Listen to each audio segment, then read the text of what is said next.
Hello, and thank you for joining us as we recount the 2023 Bike for Brain Health ride. We had a lot of fun on this ride, and we're so happy that we can share some of that with you. On June 4th, I, Gabriel J., took part in the Bike for Brain Health charity ride, choosing to tackle a 75-kilometer route along both the Gardner and the Don Valley Parkway, a scale that, to me at the time, seemed cross-continental in length. This event was being put on by Mattamy Homes, benefiting the Baycrest Foundation. The Baycrest Foundation is dedicated to the research of brain health, specializing especially in dementia and Alzheimer's, and making sure that anybody at any age can have a proper, healthy brain. Personally, these two diseases have impacted the people who I love, with my late grandma suffering from a very brutal form of Alzheimer's known as FTD, and my yaya, who is currently battling dementia. I was very happy to do this ride for them, as well as raise some funds that will help the Baycrest Foundation in their research. So without any more to do, let's go discuss that great cross-Canadian trek. The event contains two major parts within it. The first part being the 75-kilometer time trial. Now, this is the same 75-kilometer route that the regular riders would take. However, it's under time scrutiny. It's a competition. The fastest time wins, and the riders who are doing this have to keep up an average above 25 kilometers an hour. So this is a serious competition with very high standards to it. The second part, which luckily is a lot more relaxed, is the 25, 50, and 75-kilometer free ride.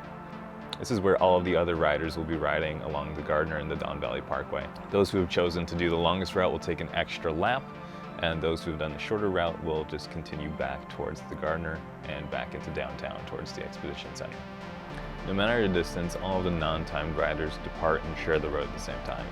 Each of these riders, including the timed ones, have to raise a certain amount of funds that is set at a very reasonable limit to participate in the event. All of the non-timed riders depart and share the road at the same time. As well, all of the riders who are participating, including the timed riders, have to raise a minimum amount of funds that is reasonably set by the founders. The event starts at Exhibition Place. All the riders are rallied through the start point.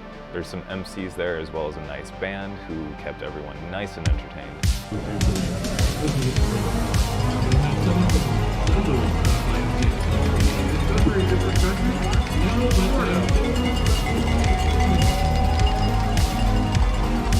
All right, good morning, everybody. Don't forget to thank the people in blue, our volunteers on board today. Maybe you 6 o'clock this morning, cheering on the riders on route. What enthusiasm is that? And our timed riders are coming in. So people have been out since 6 this morning, and our timed riders are coming in.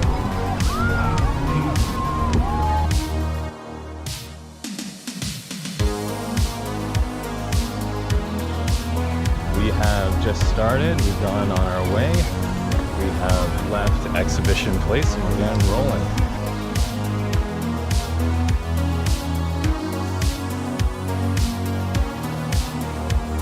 We're off to a great start. I forgot to resume my Strava. Anyways, it's back now.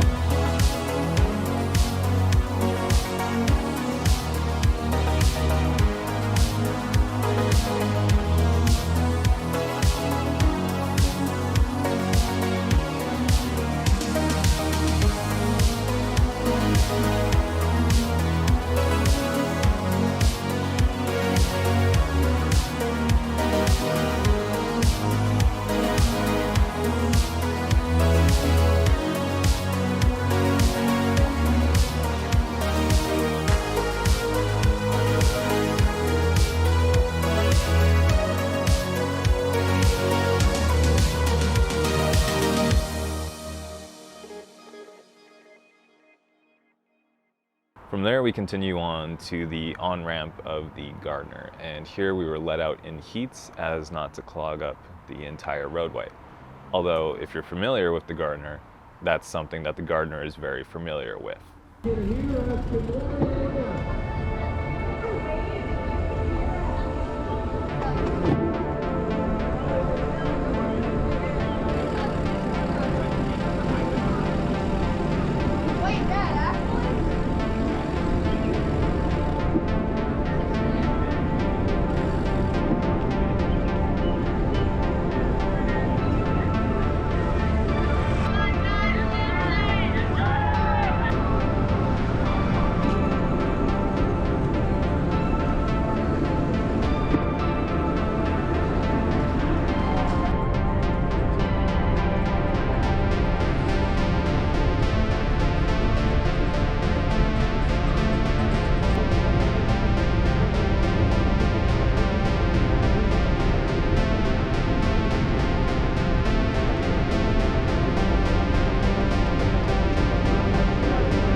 clocking those highway miles on the DVP. Actually, no, sorry, we're on the Gardner Expressway. Not a real Torontonian. We're on the Gardner, we riding.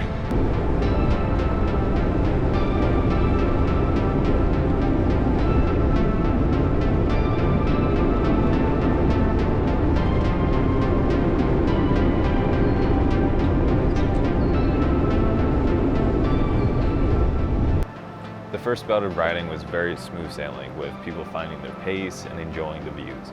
It was quite magnificent, honestly, to be on the Gardner, which is an elevated highway, for those of you who don't know, and being able to look out to your right and sort of see the lake shore through all of the buildings.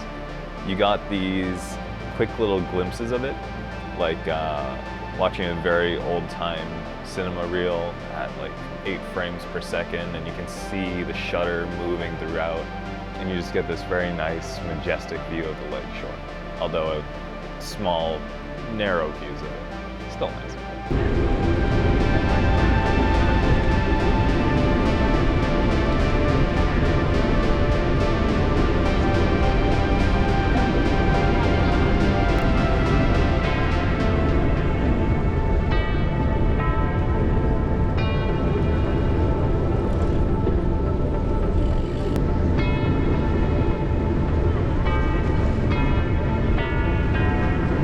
It was hard to try and write this script without going into any history of the Don Valley Parkway, so I feel I might as well update you about something. The Gardner has a storied and controversial past, intertwined with Toronto's growing addiction to automobiles. In the early 1950s, Toronto city planners were looking for a cheap and efficient way to ferry in the sheeple who lived in the pyramid scheme suburbs of the city back into the heart of it, where they worked. So they decided, as many city planners at the time, that the best way to do this would be to bulldoze minority black and brown communities and put up a great big asphalt bridge. Now they also took advantage of Hurricane Hazel in 1954, which did some of the demolition work for them and helped them navigate some bad press. This time of scheming birthed them the Gardner and Don Valley Expressways. The only 2 expressways to blemish Toronto, as the other plans were successfully protested by those who actually live in the city and could recognize the harm that it was doing.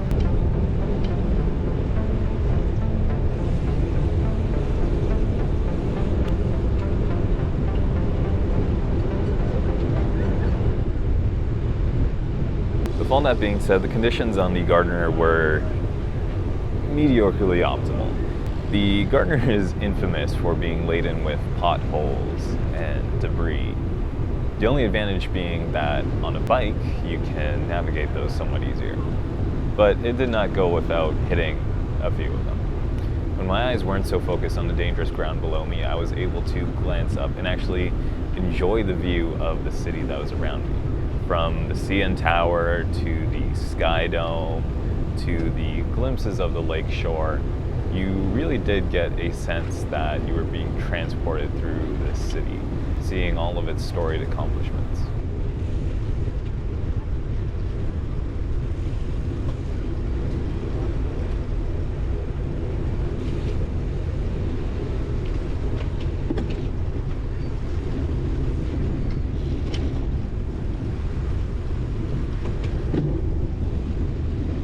Coming off the Gardner was this very nice steep descent. This was probably the fastest speed of the day, clocking at 51.9 kilometers an hour on Strava. This was nice to savor at the start, but it would also mean a very steep climb on the return home, a worry that had not yet come into my mind.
After this decline was when you could really determine the pace that other riders were setting. I was sticking to the left of the road as I was moving faster than the rest of the general pack, but as you can see, there are some hardcore riders here who are just crushing it, going much faster than I can. There were a couple of instances where I did try to put in an effort and keep up with these riders, but I was quickly finding out that this amount of energy expulsion would not be sustainable throughout the rest of the ride.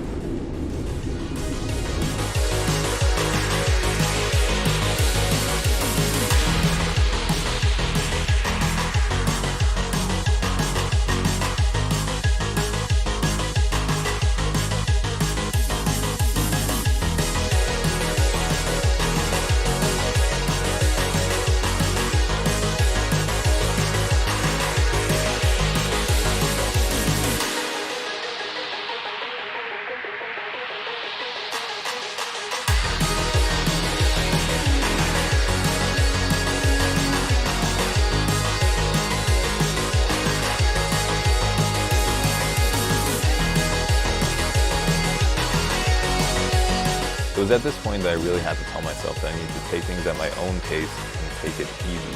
While riding, the usual distance that I cover for my commute from home to school is roughly 20 kilometers. Never much more than that in one instance. So a ride at this scale, being almost 3 times what I usually do, you can see why that would be so daunting. And honestly, at the beginning of this, I should have taken it more conservatively. I decided that I should ride at my normal commuting speed and really took advantage of all of the ascents that were coming my way. You can see other riders really smash it down these ascents, pedaling all out in their highest gear. But for me, that's just something I'm not as good at without getting bucked from the saddle.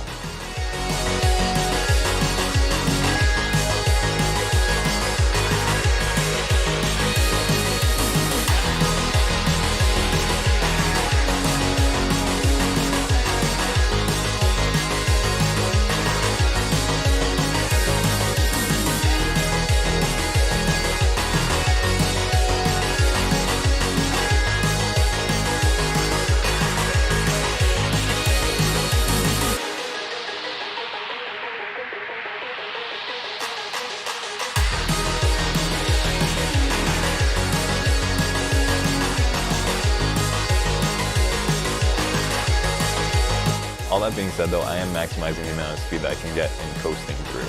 I was also taking advantage of the fact that no one here would really judge me for super descending, so...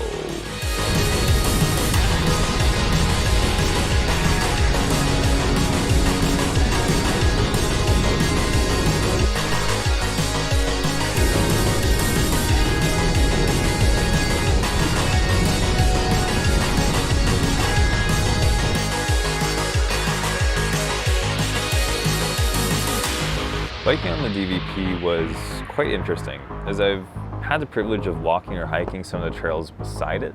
On those trails, there's a sense of peace and quiet where nature resides in its humble abode. It populates its space with trees and bush and water and the sound of a big-ass highway, just meters away, that constantly is congested and filled with a bunch of cars slaughtering my serenity.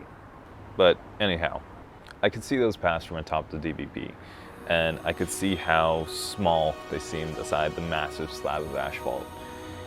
They looked like such an afterthought, a happy coincidence that no one would want to live so close to the highway, and so something must be done with this land.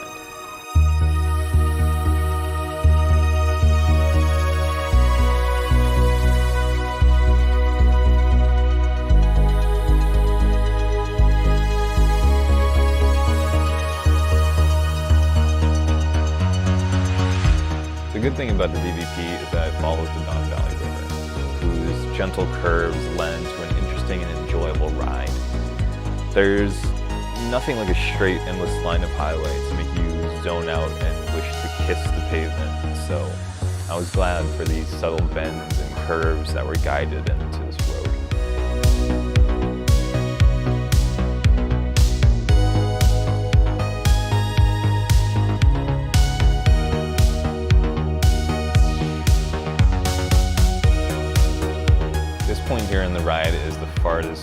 cars that we would go. We're exiting at the York Mills exit off the DVP and then making a little loop around. Here we take the off-ramp, go through the underpass, over, up, and onto the other side of the DVP.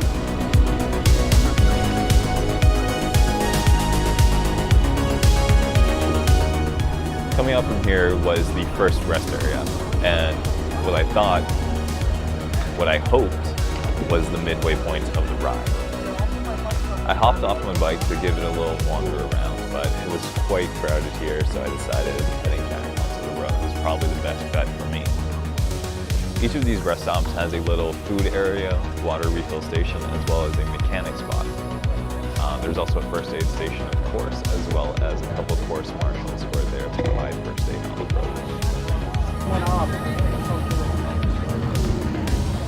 Wow, we're still going.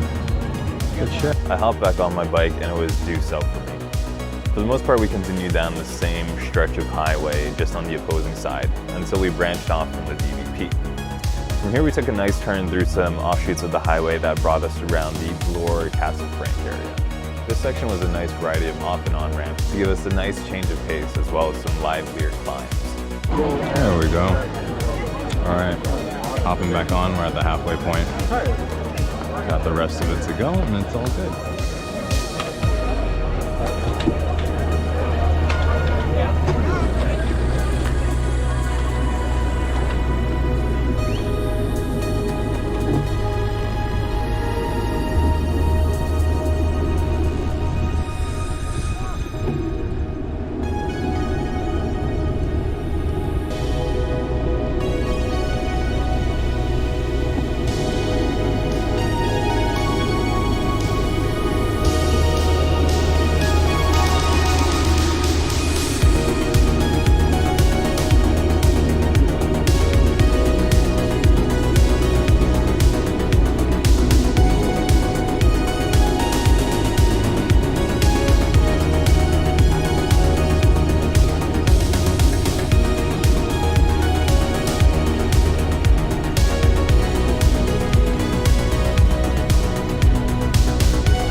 There was a nice mix of riders in attendance. You had everyone from the very relaxed weekend whimsy to the club cyclists. There were a lot of folks who showed up simply because there was such a safe, uninterrupted opportunity to ride with a large group. There were a lot of families who were out doing this together, either with a come-along for their children or if their children on their own bikes. We're talking toddler triathletes with calves the size of tree trunks. Okay, maybe not to that degree, but these were kids who were seriously holding their own. The majority of the sportive riders who were riding at a fast pace were in the 20 to 30-year-old range, but there was still very good communication going on as to how passing and overtaking should take place.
lens distortion does not do me any favors.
This section here between the ramps was enjoyable, but could have been a bit sketchy depending on who you rode it with. If they were not capable of giving you the required space that you needed to overtake, this narrow section could have led to accidents. Honestly though, this was really the only section throughout the entire day that gave me any sort of worry about the other people who I was around. And altogether, I felt very safe with this community.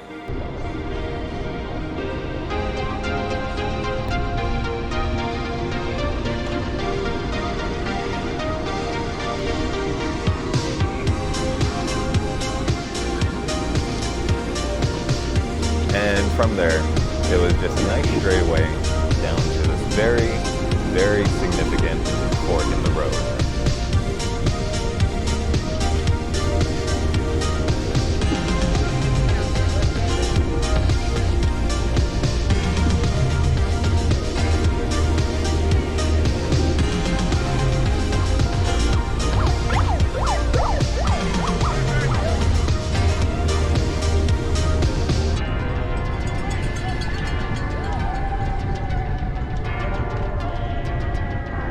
Very, very significant fork in the road.